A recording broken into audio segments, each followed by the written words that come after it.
Before we get into the video, could everyone please subscribe to my channel? Thank you so much. Never thought a sticky note on a tea tray would end up being the end of my family. There it was, balanced on the edge like it belonged there.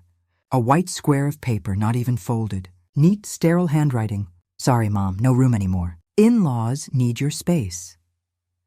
I looked around the kitchen, the tea canisters I'd labeled, the child height marks on the pantry door from my grandkids, the apron I'd sewn hanging by the fridge. My hands were cold. No signature, no apology, just that message, cold as the granite countertops I'd paid for. I didn't scream. I didn't even sit down. I folded the note in half, then in half again, and slipped it into the pocket of my robe like it was a receipt I'd one day return. I walked slowly to the guest room. My room, technically, the one that overlooked the backyard I had planted. I pulled the suitcase from the closet. Medications, phone charger, 2 pairs of slacks, that old wool blanket from Vermont, and 3 framed photos. One of Mark at graduation, one of me and Linda at her baby shower, and one of all of us at the lake before everything rotted. I zipped it, didn't double-check, didn't second-guess. My coat was still hanging by the front door, same place it always was. I stared at it for a long time. A ridiculous thought hit me. It had just been dry cleaned. I remember because Linda had complained about the bill. Still, it waited there like it knew it would be worn again. 20 minutes later, I stood at the threshold, one hand on the doorknob, the other holding the handle of my little blue suitcase. I didn't cry. I simply turned the lock, stepped outside, and closed the door behind me. I didn't look back. I drove to the backup apartment on Kaufman Street. The little place I kept just in case, a just in case they never knew about. 2 years ago, Mark sat across from me at the diner on Monroe Street, stirring his coffee like he was working up the courage to ask for something big. Mom, you shouldn't be living alone. The condo's too quiet. You'd be happier here with us. The kids would love it. He reached for my hand. His eyes were tired but soft. Harold had only been gone 6 months. I was still wearing the widow's ring. I said, yes, I sold the condo for just over $300,000. I kept a slice for myself, then gave $180,000 toward the house renovation. Mark wanted to build a second floor, add space for the kids. It's all of ours. He said, this will be your home too. No paperwork, no contracts, just family. I told myself love was better than a lawyer. I paid the contractor directly. I paid for the hardwood floors, the granite countertops, and the nursery Linda swore she couldn't afford. I even used my own credit to finance the first 6 months of mortgage payments. Quietly, happily, at first I felt needed. I helped with school pickups, dentist appointments, and late-night coughs. I was useful, but slowly the atmosphere shifted. Linda rearranged the kitchen and never put my tea mugs back. My framed photos disappeared from the hallway. Then came the new security system. I only found out when I got locked out one night. Mark said, oh, right, I forgot to add your code. That was a month ago. It hit me one night sitting on the stairs, hearing Linda tell someone on the phone. It's like having a tenant who never pays rent. I just sat there, laundry basket on my lap, too stunned to even feel insulted. I paid for the damn washer in the stairs. Still I stayed. I kept telling myself that Mark was under pressure, that Linda was stressed, that this was still my family. Now, sitting in my backup apartment with the note still warm in my pocket, I saw it for what it was. A setup, slow and careful. They didn't just want me gone. They'd been working toward it all along, and they had no idea what I still owned. By the 3rd month, I had started folding my clothes in silence just to hear something in the house respond to me. Linda rarely spoke directly to me anymore, unless it was something clipped and mechanical like, can you keep the kitchen clear after 5? Or the kids nap from 1 to 3. Please don't vacuum during that time. Everything I did seemed to clash with some unspoken routine she had declared sacred. It wasn't always cruel, just constant, exhausting, undermining. She began moving things without a word. My toiletries vanished from the guest bathroom. My tea canister was tucked behind the flower. My photo albums, once stacked on the bookshelf, were boxed up and placed in the garage like relics of a woman who no longer lived there. Each time she'd act surprised if I asked, oh, I thought maybe you were done with those, she'd say, smiling as though it were a kindness.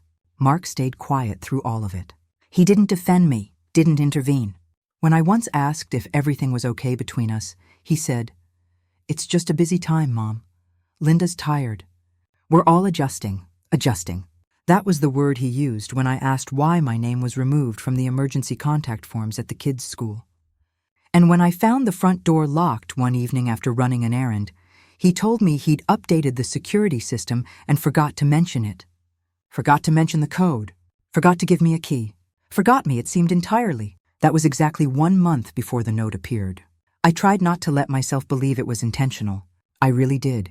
But when I finally asked about the code again, nervously, almost ashamed, Mark sighed and said, "Linda and I just think we need clearer boundaries. It's not personal, but it was personal." And it had been happening piece by piece until all that remained of my presence in that house was the mug I drank from and the coat I wore. And then came the note. No warning, no conversation, just a one-sentence message folded on the tea tray I had given them for their anniversary. That night I didn't sleep. I sat upright in the backup apartment, staring at the ceiling, breathing through something that felt more like betrayal than grief. I finally said the words out loud. They want me erased. In the morning, I brewed strong coffee, opened the windows, and pulled out my old laptop. There was a time I kept all my passwords in a leather planner, but eventually I moved to spreadsheets and cloud backups. They always assumed I had no clue what I was doing online.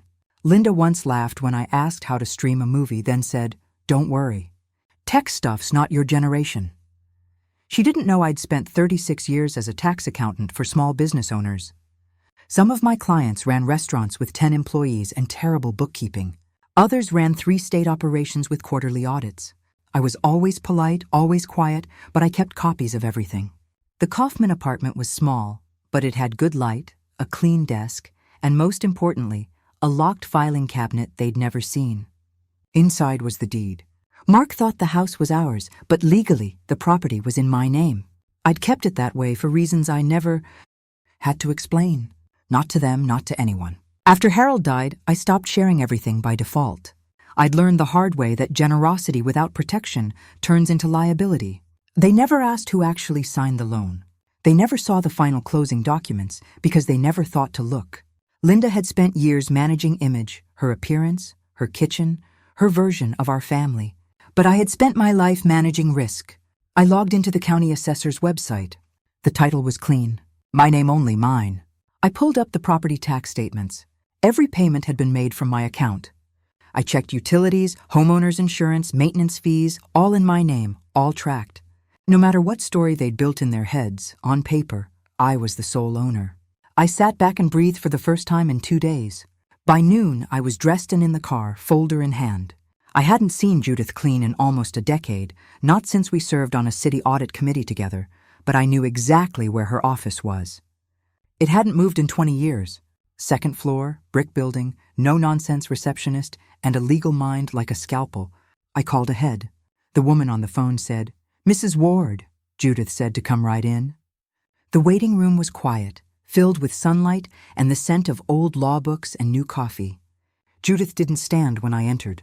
She never had, but she gave me a long, appraising look that wasn't unkind. "Well," she said, "you don't usually call unless something's on fire." I handed her the folder without a word. Title, deed, payment records, account ledgers, and one last item, the note. She read in silence.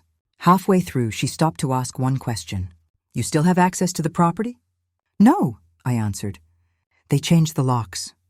She blinked just once, then kept reading. Judith had always been the kind of woman people underestimated. She wore neutral sweaters, low heels, and glasses that made her look like a librarian. But when she spoke in court, men twice her size and half her intelligence stumbled over their own arguments trying to keep up. When she closed the folder, she gave me the kind of nod you'd give someone who just brought a fully sharpened knife to a gunfight. "They have no legal standing," she said simply. "No lease, no co-ownership, no transfer of rights. They're not even squatters. They're unauthorized occupants." She turned to her monitor and started typing. "I can file a formal eviction, serve them in 5 days. We could escalate, sue for damages, press for fraud if anything's been forged." Or she looked at me over her glasses. "We can sell it right out from under them and let them find out when the moving truck pulls up." I didn't answer immediately. I looked out the window at a man walking his dog, thinking how calm the world looks when you decide you're done begging people to do the right thing. I want the house sold, I said quietly. Clean, legal, and fast, Judith smiled. Now we're talking. That night, I sat at the small kitchen table in the Kaufman apartment, a legal pad in front of me, the lines still blank. I had always loved lists, clean rows of tasks that could be sorted, measured, and executed. But this wasn't just a list. It was a map. I wasn't interested in revenge. Not the kind that makes headlines or ruins birthdays. I didn't want to humiliate them. I didn't want to fight them in court if I could help it. I wanted peace, but not the kind that comes from surrender. What I wanted was control. Quiet, complete, irreversible control. I wanted them out of my house, not next month, not after some drawn-out courtroom drama. I wanted them to come home one day and find out everything had changed and that they were the last to know. Judith said we could move fast as long as I didn't mind keeping things out of the public eye. She had a buyer already in mind, a local developer who specialized in quiet sales and fast paperwork. No open houses, no nosy neighbors, no messy negotiations, just signatures, wire transfers, and silence. I said yes. It wasn't just about the house. It was about the illusion I'd bought into that love meant silence, that sacrifice made you safe, that being needed meant being valued. But standing in the wreckage of that thinking, I saw it for what it had always been, a fantasy built on my willingness to make myself small. So I began writing my list, file sale paperwork through Judith, contact Steve, her real estate broker, gather all receipts for repairs, taxes, utilities, every dollar I'd spent, open a new checking account in my maiden name, call the locksmith, schedule a rekey for possession day. Each step made me feel more solid. I wasn't the weeping widow anymore. I wasn't the forgotten guest in someone else's house. I wasn't Evelyn who doesn't want to cause trouble. I was the homeowner, and soon they'd realize I hadn't walked away. I had just circled the block and come back through the front door they thought they'd locked behind me. I hadn't planned to go through the storage bin in the hall closet, but something pulled me toward it. The same way you check the back seat of your car, even when you know it's empty. It was the old plastic tub labeled Phone Record Me. I hadn't touched it since the move. Inside were Harold's flip phones, some old cords, and a tiny silver recorder I used to keep in my work bag for meetings. I'd forgotten all about it. On a whim, I plugged it in and let it charge while I made dinner. Hours later, long after the dishes were dry and the emails sent, I sat down and pressed play. The first few files were business notes, dull dictations from a woman who hadn't yet learned how invisible she would become. Then, almost an hour in, came a recording I didn't recognize. The audio was faint, but I heard Linda's voice unmistakably sharp and low, speaking to someone on speakerphone. Once she's gone, we'll transfer it. My mom says we can file under caretaker terms if she signs anything at the doctor's office. A pause. Then Linda, again sounding bored, said she's getting old. We'll handle it. Mark can sign for her if needed. She won't even know. That last sentence hung in the room like a draft you didn't realize was coming until the cold hit your spine. She said it so casually, like she was talking about returning a pair of shoes. I replayed it twice to be sure. It wasn't speculation anymore. It wasn't just neglect or thoughtlessness. It was a plan. They weren't just trying to edge me out. They were waiting for me to become confused, compliant, too tired to notice the paperwork. Except I'd already noticed. I labeled the file, uploaded it to a secure folder, and copied it onto a flash drive. I mailed a copy to Judith the next morning. No message, no explanation, just the evidence. For a long time, I thought the worst part of aging would be the loneliness. I never imagined it would be watching your own child prepare to steal your name off a deed before you were even dead. But now I had something they didn't know I had, their voices. I woke up before sunrise, my mind already sorting itself into categories: financials, communications, legal standing. When you've worked in tax accounting for nearly 4 decades, you learn how to think in terms of audit trails. Who signed what, who paid for what, and where the receipts lead. Paper doesn't lie. Paper doesn't pretend to love you and then lock you out of your own home. The first thing I did was log into my bank account. I downloaded every monthly statement from the past 3 years. Then I went through the mortgage history, highlighting each withdrawal I had made to cover their payments. When Mark's name wasn't added to the payments, not once, I smiled, even if it was a small one. Next came utilities. Gas, electric, water, all routed through my personal account. Linda had once scoffed at how I still insisted on paper billing, but now those envelopes were worth more than any apology they'd ever offer. By lunchtime, I had 2 binders going. One labeled ownership evidence and the other irregular activity. The first was solid and clean. The second was starting to get messy. I flagged a $25,000 transfer made from my checking account 6 months ago, supposedly a contractor advance. I hadn't authorized it. The name on the transaction, George Tilden, Linda's father. I'd met the man twice. The second time, he had slurred his way through a toast about family loyalty. Now I had a financial link. I started recording everything, every voicemail, every text. I called a mobile notary and scheduled her to witness a statement I'd be making the following week. A formal account of what had happened, including the discovery of the note, the changed locks, and the voicemail of Linda's conversation. It wasn't grief I felt anymore, not even anger. It was a kind of clarity, the feeling of finally naming a disease after months of symptoms. They tried to erase me quietly, but I'd begun writing a different ending, one with signatures, timestamps, and backup copies in 3 separate locations. If they wanted a paper trail, I'd give them one they'd never escape. The envelope arrived 3 days later. Certified mail, stiff and official-looking, no return address. My stomach knew before my eyes did. Inside was a letter from a local paralegal firm, the kind that advertises low-cost estate planning and eviction notices on bus stop benches. It began politely enough. Dear Mrs. Ward, regarding the recent transition of residence, but the real message came 2 paragraphs down. As you voluntarily vacated the premises and relinquished your right of occupancy, the current residents are proceeding with the lawful transfer of property ownership. Deed transfer documents have been submitted. They'd filed paperwork, filed it under the assumption that my silence meant surrender. I read it twice, then flipped to the copy of the gift deed they'd attached. The signatures were awkward. Linda's handwriting was neat and forced. Marks were blocky and rushed. My name was scrolled across the line in a shaky loop that didn't even match the way I write the letter W. They had forged my name. I sat very still. Then I stood up and pulled my file drawer open. I took out an envelope I'd kept for emergencies, one that contained every known variation of my legal signature from the past decade. Tax returns, bank forms, even my passport renewal. I laid them out beside the forgery. No amount of photocopying or justification would make that signature pass scrutiny. Then my phone buzzed. An email from Mark. I opened it without thinking, only to discover I wasn't the intended recipient. I'd been CC'd by mistake. Make sure Mom can't access the house before Tuesday, he wrote. The realtor will be doing a walkthrough. We'll say the papers are in progress. The subject line read, Prep for staging. He wasn't just pretending to own the house. He was trying to sell it. I closed my laptop and walked to the window. Outside the street was quiet, but in my mind, I could see the locks clicking shut, the lights turning on, the smell of my old blanket still in the guest room, and 2 people parading around inside a life they thought they had won. They had underestimated me. That was their mistake. Now it was time to let the consequences catch up. I spent the weekend verifying what I already knew. Everything they touched left a mark. I started with the forged deed. I cross-referenced the notary listed on the form, a woman named Claudia Jenkins, and looked her up through the state registry. There was no such notary, not in this county, not in the next one either. Just a fake stamp and a name they hoped no one would check. It was sloppy, and I expected better from Linda, but maybe desperation makes people careless.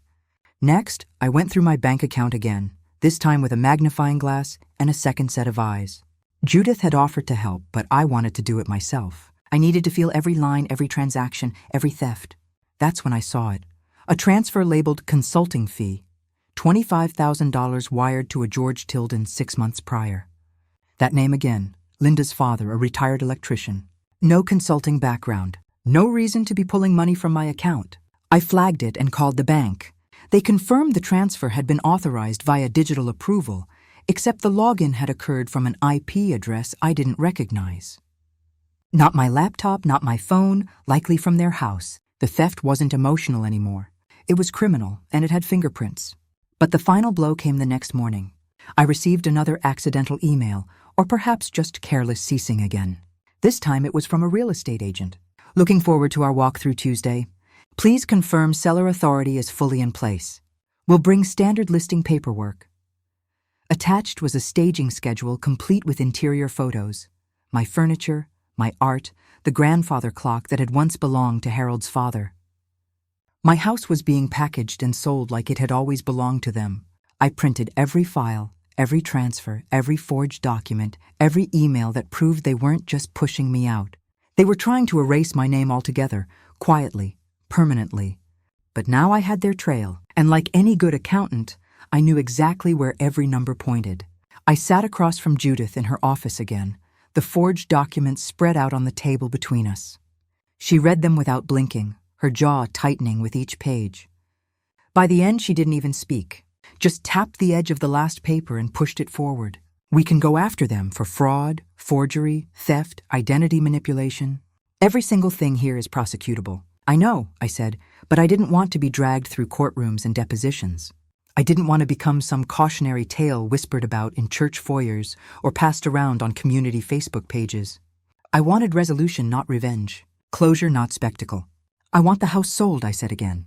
Not in 6 months, not after a hearing. Now she nodded once, then reached into her desk and pulled out a business card. Steve Harmon, real estate agent. Quiet, smart, hates drama, works with developers who don't ask many questions and pay in full. We met that afternoon. Steve had kind eyes and didn't waste my time with fake sympathy. He asked for documents, verified my ownership, and within 2 days had a buyer lined up, a local property developer who specialized in converting large homes into duplexes. Cash offer, no inspections, no contingencies. I said yes without hesitation. They had already invited realtors into my home. They had already staged it like I was dead. All I was doing was honoring their fantasy, just not in the way they expected. Steve handled everything. Discreet walkthroughs, paperwork routed through Judith's office, final signatures prepared but not yet delivered. We picked a closing date the following Monday. It would be done before Mark and Linda even realized they'd been outmaneuvered. It wasn't just about protecting myself anymore. It was about reclaiming something they thought they could quietly inherit. My identity, my space, my history. I had no interest in yelling. I wasn't going to storm in and demand my dignity. I was going to take the house back entirely, legally, and without a word, and they would find out when the developer showed up with keys in hand. After Steve left with the signed offer, I sat alone in the apartment for hours, the silence pressing against the walls like weather. I had done what I needed to do. Every step had been deliberate, strategic, lawful. I had protected myself. I had outmaneuvered 2 people who believed I'd just fade away. I had done it calmly without spectacle. And yet, when I poured myself a glass of water, my hands were shaking. I kept thinking about the version of Mark who used to call me when his car broke down, when his stomach hurt, when Linda was being impossible and he just needed to talk. That boy, the one who couldn't fall asleep without his toy fire truck tucked beside him, was he gone? Or had I just stopped seeing the man he became? I had sold the house. My house, their house, the place we rebuilt after Harold died. The place where I stitched so much of myself into the walls, and I didn't feel victorious. I felt like someone who'd walked away from a burning building, covered in smoke, and unsure whether she'd saved what mattered. I opened the old photo album I'd rescued before I left. It was one of the few things they hadn't boxed up or quietly moved into the garage. Inside was a picture of us on the back patio, the one before the renovation. Rusted furniture, cracked tiles, and Mark grilling in a t-shirt that read, "Number 1, son." Linda was smiling genuinely. Her arm looped through mine like we were family. I hadn't cried when they left the note. I hadn't cried when they changed the locks. I hadn't cried when I discovered the forged deed. But I cried over that photo because in it I believed they loved me. The apartment buzzed with a delivery. Dinner from the cafe down the street. I hadn't ordered it. Inside the bag was a handwritten note from Judith. Sometimes reclaiming yourself costs more than it should. Still worth it. I ate alone, quietly, carefully. I was winning, but grief doesn't care about legal victories. Grief sits at your dinner table and reminds you of what you lost, even when you chose to let it go. By Friday morning, the documents were finalized, the funds placed in escrow, and the closing date locked in for Monday at noon.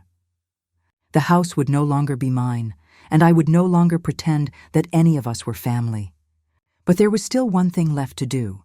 Steve mentioned that Linda had planned some kind of reception on Sunday, a garden lunch for her parents, catered, likely staged to impress. "You might want to avoid the neighborhood that day," he'd said, not unkindly.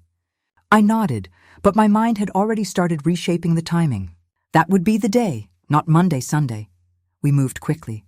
Steve contacted the developer's attorney, and they agreed to conduct a pre-possession walkthrough Sunday afternoon. A quiet visit, legal counsel present, documents in hand. All we needed was access to the property. Judith handled that.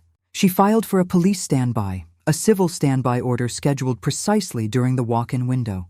The forged deed, the fake notary, the wire transfer to Linda's father, all documented, filed, and copied to the local precinct. The officer assigned would come only as a witness to a transfer of property. Nothing dramatic, just enough to keep it lawful. I wanted it that way. I didn't want a scene. I wanted something better. I wanted truth to arrive like a train at a station, on time, undeniable, unstoppable. I called the notary I had hired weeks earlier and asked her to return. I wanted her present, even if just as a witness.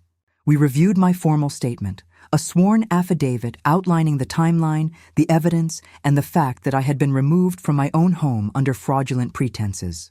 She stamped it that afternoon. Then I opened the old wooden box where Harold's watch used to sit and placed the original deed inside. Not a copy, the real one, signed, sealed, untouched by forgery. I didn't sleep that night, not from fear, but from something else, anticipation, because they would open their doors to guests, hors d'oeuvres, and champagne, and they would find me there, not as the woman they dismissed, but as the one who still owned every square inch they thought was theirs. The sun was high when I pulled up in front of the house I had bought, paid for, protected, and been locked out of. The driveway was full of luxury sedans, a catering van, and folding chairs unloaded on the lawn. Linda had spared no expense. I stepped out in a navy suit, hair neatly pinned, my mother's pearl earrings the only jewelry I wore. I looked nothing like the woman who had quietly packed a suitcase weeks ago. I looked like someone who still had everything, because I did. Steve arrived seconds later with the developer and their counsel. They nodded, said nothing. Then the patrol car pulled in behind us.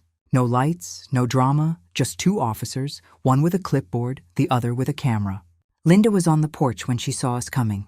Her laugh faded mid-sentence. Her smile dropped so fast it almost looked like pain. "What's going on?" she called out, stepping forward, hands already fluttering toward her necklace. "You can't just—" "I can," I said. The developer's attorney stepped forward, holding a folder thick with signed documents. Steve unrolled the purchase contract, highlighting the deed transfer, closing date, and legal sale terms. Judith handed the officer a packet, the notarized affidavit, the forged deed comparison, the wire fraud record, and the voicemail transcript. Linda's parents stood nearby, frozen. Her mother reached for her wineglass but didn't drink. Her father's expression darkened with dawning shame. Then Mark appeared in the doorway, glass in hand, confusion written all over his face. "Mom," he said, blinking like he couldn't process the sight of me. What are you doing here?" I turned slowly, what I should have done the day you changed the locks. One of the officers gestured toward the paperwork. "Per our review, this property has been sold. You were never legal owners. You have 10 days to vacate under Code 32 to 119. Linda's voice cracked as she tried to speak. Mark just stared, lips parted, disbelief painted across his face like a bruise. The guests began to retreat, first confused, then embarrassed. Linda's parents turned away without a word. No one screamed. No one defended them. They just watched as the house was handed back to the woman who never lost it. We stood in a semicircle on the front lawn, while the officers reviewed the documentation again. Linda clung to Mark's arm now, whispering furiously, her voice too low to catch, but full of panic. The developer's lawyer unfolded the forged deed and placed it side by side with the original. Even from a distance, the signature mismatch was obvious. Sloppy, rushed. Mine in name only. Judith leaned over and handed one of the officers a flash drive. "Voicemail recording," she said. Dated 3 weeks ago. Linda on a call with her mother discussing how to transfer the house paperwork behind Evelyn's back. She used the words, "She won't even know." The officer nodded and pocketed the drive. "That'll go in the file." Steve added a folder to the growing stack. Itemized record of payments. All utilities, mortgage, taxes paid by Mrs. Ward, no evidence of shared ownership, no lease agreements, no formal tenancy. This was never their house. Mark stepped forward, finally trying to steady his voice. Okay, this has gotten out of hand. We were under the impression she was gifting us the property. Then why forge her name? Judith asked, her voice calm but cutting. Why pay a non-existent notary to witness a deed that never existed? Mark looked toward Linda, who stared at the grass like it might offer an escape. And why did you transfer $25,000 to your father-in-law from Evelyn's account? I added, because I've got the bank's fraud report, Mark. They traced the IP address. It came from your house. The second officer flipped the final page of the affidavit and gave a low whistle. Well, this is a mess. No, I said. This is an ending. The guests had fully retreated now, their cars pulling away without goodbyes. Linda's parents were already gone.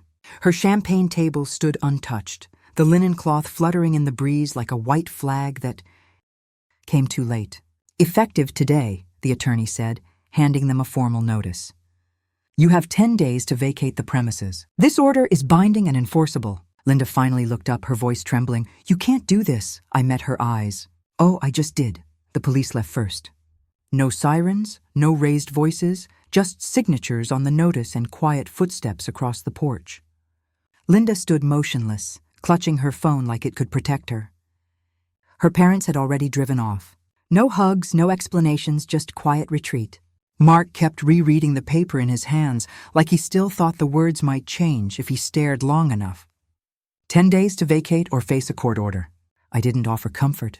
I didn't offer anything. Steve and Judith stayed behind while the developer's attorney packed up the contracts. I nodded at him, then turned toward the house and said simply, Let's go inside. Judith followed me in. Mark and Linda didn't try to stop us. They had no right to. The house was still mine legally, fully, finally, and I intended to walk it one last time before the sale closed. Inside, it smelled like catered food and fresh flowers. A table was set in the dining room, untouched, linen, napkins, wine glasses, dessert plates, stacked like they were expecting applause. I moved past all of it. In the hallway, I paused at the framed photo Linda had chosen to keep on display. Our family at the lake, the same photo I had packed into my suitcase weeks ago. I looked at the copy she'd printed, straightened it with one finger, and left it crooked. Upstairs, the guest room, my room had been cleared out. But I saw the indentation in the carpet where my rocker used to sit. The dent was still there. By the time we came back down, the others were gone. Just Judith and me standing in the entryway of a house that had once been filled with promises. You did it, she said quietly. No, I said. They did. I just finished it. We stepped outside, locked the door, and walked past Linda without speaking. She didn't move. She didn't meet my eyes. That was the first moment I felt it. Not revenge, not relief, but something cleaner. Power returned to the person who never should have lost it. It didn't take long for the story to spread.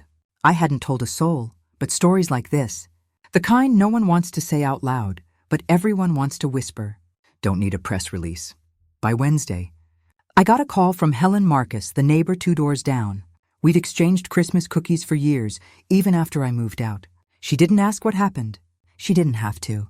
All I'll say, she murmured, is people are talking, and not kindly. The headline was never meant to control. It was Mark's son kicks mother out of her own house, loses it in legal mess. I didn't write it, but it found its way into every church gathering, book club, and PTA circle. Linda was the first to feel it. She was quietly removed from the church event committee she used to run like a CEO. No one said it was because of me. They didn't have to. A new mom was voted in within the week. Mark lasted a little longer, but I got a message from Diane, the director of the charity board I helped him join 3 years ago. Out of respect, she wrote, we've asked Mark to step down from his leadership role. We wish him the best, but Evelyn, people are disappointed. That's all I'll say. Disappointed was generous. Some people, especially the ones who never liked Linda's clipped tone or Mark's easy excuses, seemed almost relieved, like they'd been waiting for someone else to see what they'd sensed all along. I wasn't proud of their downfall, but I didn't feel sorry either. Choices echo, and theirs were loud. I stayed silent. No interviews, no explanations. I let the truth do its slow, deliberate work, the kind that doesn't knock on your door, just seeps in through the walls until there's no room left to pretend. Back at the apartment, I lit a candle and opened the window. The cool air felt clean. Justice doesn't always arrive with sirens. Sometimes it walks behind you like a shadow, silent, measured, and patient, until one day it stands in your place and says, "That's enough." The sale closed on a Monday morning without a single hitch. Steve sent confirmation by noon. The funds hit my new account in full. Judith called just to say, "It's done." There was no ceremony, no handshake, just the closing of a door that had never been truly theirs to open. Later that day, I sat with Judith in her office as she finalized one last stack of paperwork, the fraud reports. They'd be submitted to the state, the forged deed, the fake notary, the wire transfer to Linda's father. All of it logged and backed by documentation. "These aren't just civil issues," she said. "This is real estate fraud, wire fraud, identity falsification. That bank report alone could carry weight." I nodded. "We'll serve them by Friday," she added. "It's not jail time. Not yet, but it's enough to stain their names where it counts." I left with a copy of the filings tucked in my bag and a calm I hadn't felt in months. Back home, my home, however small, I closed the last joint bank account I'd once opened with Mark's name on it. There wasn't much left. They drained it slowly, like people siphoning gas from a tank they thought I'd never miss. It was shut down in under 10 minutes. I didn't call to tell them. The silence was the punishment, and the paper trail would handle the rest. Some losses aren't loud. Some victories don't need an audience. The consequences had already begun, and this time they'd arrive stamped, signed, and delivered with no warning at all.